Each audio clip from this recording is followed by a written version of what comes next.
So today is Thursday, December 18th, and I'm here to give you your fishing report on Table Rock Lake. But before we get into your fishing report, guys, I gotta say something.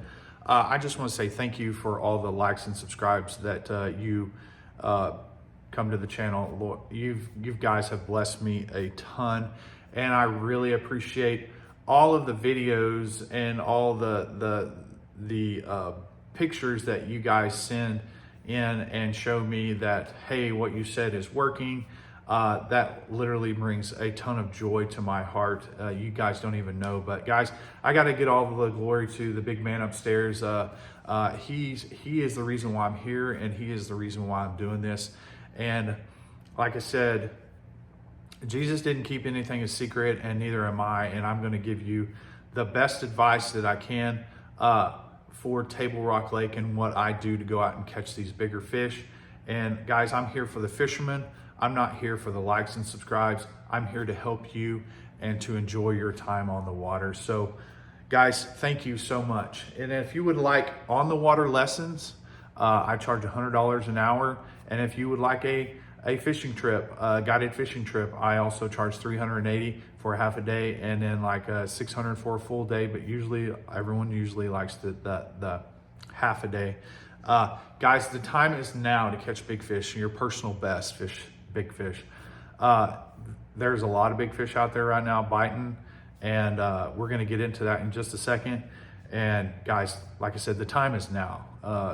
I had a fun week the last couple weeks, just out there on the water and enjoying it. Even though it's cold, when you catch a big fish, it just warms your heart. So keep that into consideration. So guys, let's get into this week's fishing report. So I'm going to tell you what I was throwing and then kind of what I was targeting to help you guys out this week. I know there's tournaments going on, and I'm fishing a tournament on Saturday, and I'm still going to give away the juice no matter what. There's lots of spots on Table Rock Lake. You can take what I'm telling you and you can duplicate it all over the lake to have a great day on the water. So let's get into this week's fishing report. So I'm going to pop a video up here, and as we're looking at the screen here on this video, you can see that I was catching these bigger largemouth into 70, 80 feet of water. When you do this, you want to have a fizz needle if you are catching these giants like I was, and you want to be able to fizz the fish. Make sure you do it properly. Guys, if you do not know how to fizz a fish, go on YouTube. I think the best way to fizz a fish is through the crushers. You'll stick that tube in the mouth, and there's YouTube videos all out there, recent ones, to show you how to fish to keep these fish alive. That is the most important thing to our fishery here on Table Rock Lake. I know I've been to so many tournaments, and we've been out there fizzing fish in the water during the summer times, and just to see fish die like that, it's not great, and it's not good for the fishery. So guys, take care of our lakes and take care of our fish because we get lots of joy from that. So as you can see, like I said, I was catching those fish down in 70, 80 feet of water. Now, here's the thing. When you go to do that, what I was doing, you're gonna wanna find birds, okay? And then you're gonna wanna pan around and try to find those bigger balls of bait. Then once you find those bigger balls of bait, you want to try to locate the fish on your forward-facing sonar, which they will either be above them. If they're above them, don't worry about those fish. Go to the ones that are on the bottom. Those are the ones that are feeding. Now, sometimes these fish or the bait are really tight to the bottom. You're gonna wanna try to put that below them, below the balls of bait, and you wanna create chaos down there, okay? So when you drop your minnow down there, is what I found out this week. When you drop it right down in the center of all the balls of bait and it separates them, it creates a reaction bite for those largemouth. And when something comes down through there and they see all those bait fish scatter, they're worried. What's going on? Well, and then you pop that minnow right down in front of them, and they just go ahead and grab it. They just react to it, just like that. It's that fast. So that is particularly the one thing that I was doing this week to catch some of those, but I kind of got tired of that. of doing that because I was just catching a lot of them. I think my biggest were from anywhere from 2.5 to 4.5 pounds this week, catching those bigger largemouth. Also, I was catching a ton of big spots. I'm talking 2.5, 3 pound spots. These things were like 16 to 17 inches, and Table Rock has got them. I think they just stay down close to the bottom all year long, and we can't find those bigger ones until the winter time, until they try to feed up. So that is one technique. Another technique that you're going to be doing this week is a reaction, some sort of reaction bait. And I'm about to tell you those baits. How I was targeting these fish during this week was I was finding long tapering points or channel swing banks is what I would generally find. A lot of people think that the largemouth, they're lethargic in the wintertime, they don't move, and you will never catch them shallow. Well, that is wrong. These bigger largemouth, they will pull up shallow. At Truman, I was catching fish in 2.5 to 3 feet of water, and the water temperature was 47 degrees. So I did the exact same thing here. I just targeted specific places on the lake, like I said, I'm about to tell you, that you need to target. And it's those channel swings, right? And those long tapering points. I think the best bait this week that I caught the bigger ones on was the tactical DD. If you don't know what a tactical DD is, we got them at Modern Outdoor Tackle. Wes and William will show you what I've been throwing and how, what kind of, I would probably use crawfish patterns, translucent patterns, and a shad pattern. Those are probably the 3 that I would really target. And what I was doing is I was putting my boat in around 20 feet of water, and I would throw up there in around 5, 10 feet, and I would just speed crank. And I'm talking burning the crap out of this tactical DD. And then you're gonna want to pause it. You wanna burn, burn, burn, burn, burn, pause. Burn, burn, burn, burn, burn, pause. Burn, burn, burn, burn, pause. You do that, and you throw it to some big ones, they're going to react to it. People, like I said, people think big fish aren't shallow. I was catching these fish anywhere from 5 to 10 feet in off of main lake points. They are there. During bluebird bright sunshiny days, they are probably going to be sunning a little bit, so they might be pulled a little bit tighter. So what did I do to target that? I used 2 baits. One is a Berkeley Fritz side.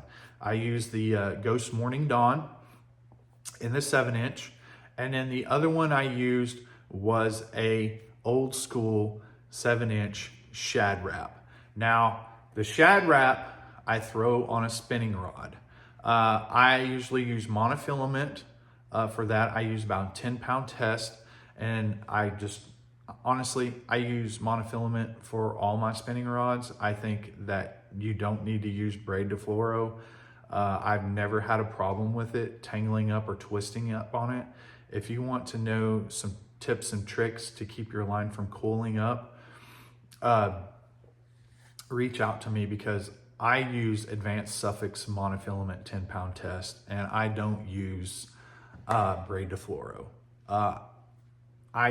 It throws just as far as, from braid to fluoro. I haven't had a problem with it yet.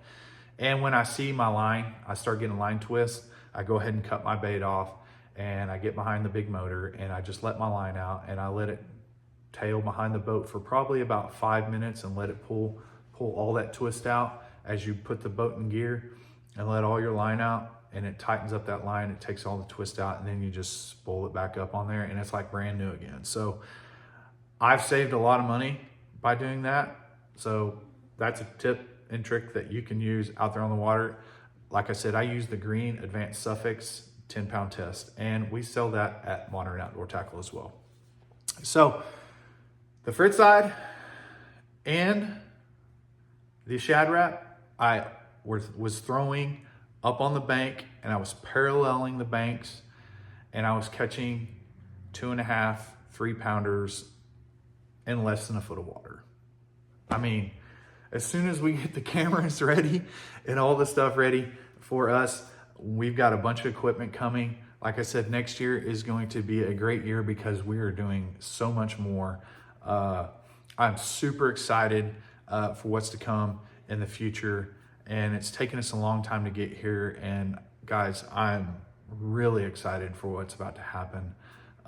And also, we're going to start giving away things. Like, we're going to give away rods, we're going to give away reels, we're going to give away tackle, just a bunch of awesome things. So like I said, if you like and subscribe, leave a comment and do all that stuff, we're going to put y'all in a little thing to where it just calculates it. My wife has set up, and it picks a random person, and I will reach out through you through YouTube or through Messenger, and to try to get your address so that we can send you those rods, those reels, that tackle, whatever it may be that we're going to be giving away that month. So like I said, thank you so much for liking and subscribing. It has just helped us out a bunch, and I'm super excited for what's about to happen. So guys, that is all I have for you this week on the Table Rock Fishing Report. Like I said, go find you those big balls of bait. Oh, what was I using on that? I was using a 5/8 ounce queen head tungsten jig head. Now that is a big weight.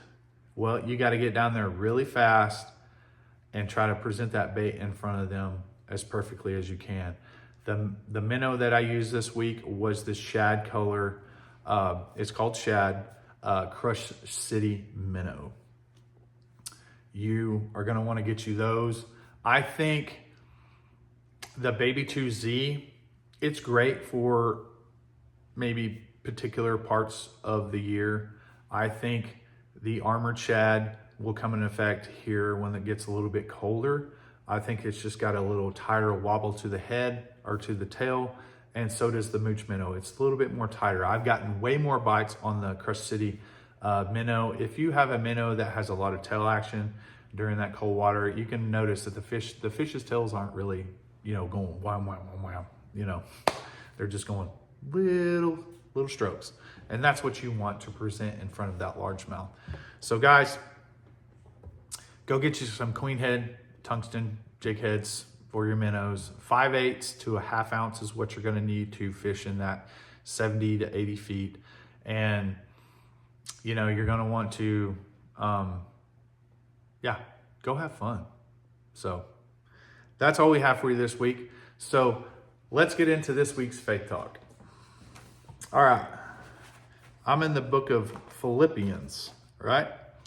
And it's chapter 4, verse 4. It says, "Rejoice in the Lord always. Again, I will say, rejoice."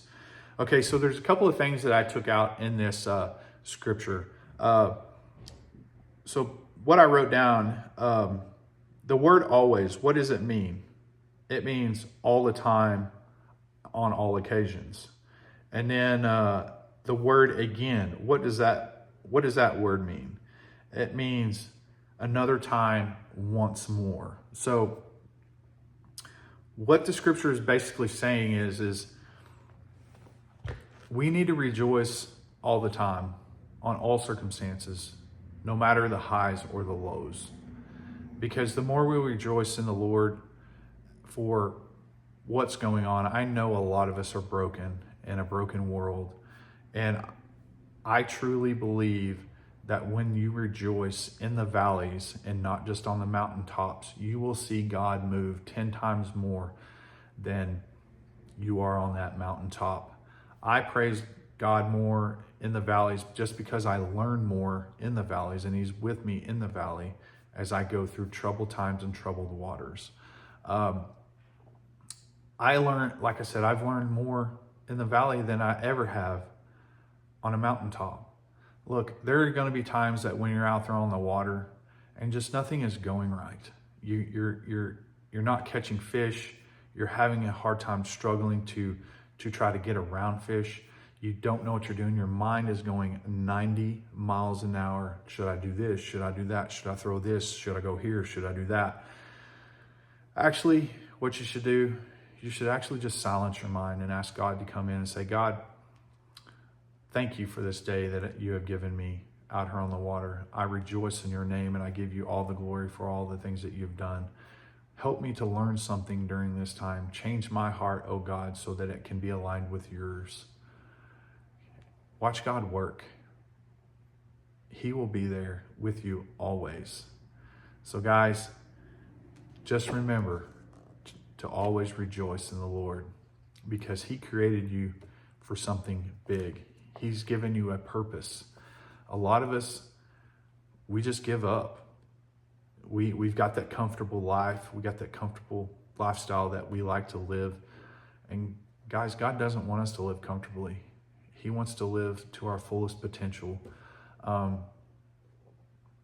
Like I said, I wouldn't be here today without Jesus. You know, I worked in the oil field for many years, and I've owned my own companies, and I've done a lot of things, and I did everything that the world was supposed to tell me to do, and I didn't do what the word was supposed to tell me to do. And I'm very grateful that God met me right where I was at, and he come and got me, and he took me by his righteous right hand, and he lifted me up out of the slums, and he brought me to the top. And I got to see all the glorious and wonderful things that he has had to offer. Yes, have I learned a lot of patience? I have. Have I learned to wait? Yes, I've learned to wait. I know a lot of us, when we're out there fishing and we're doing these tournaments, and sometimes we don't know what's going on. And I promise you, at the right opportune moment, God will bring you up. And you will win that big tournament, and you will win that new boat. And you will get all those things that you've asked for because you prayed for it. So guys, thank you for watching. Like I said, I hope this helps you this week, and we will see you next week. Actually, you won't see me next week because next week is Christmas. And I think Christmas is on Wednesday or Thursday. I can't remember. I have to look at the calendar. That's bad of me. When's Jesus' birthday? I don't know. So, but guys, I hope you enjoy your family Christmas. And like I said, bringing in the new year with new things next year. Going to make a bunch of announcements. Mitchell is going to come in and make some announcements for the new Old 86 night tournament. He's going to talk about what's coming up and what to look for in the permits and the regattas and where they're going to be and all that stuff. And like I said, I have huge announcements coming in. People has reached out to me, even my friends. They're like, what's happening next year? What's going on? I said, I can't tell you. You're going to have to wait. So super excited. Me and my wife couldn't be more happier. So guys, we will see you next week on the Table Rock Fishing Report.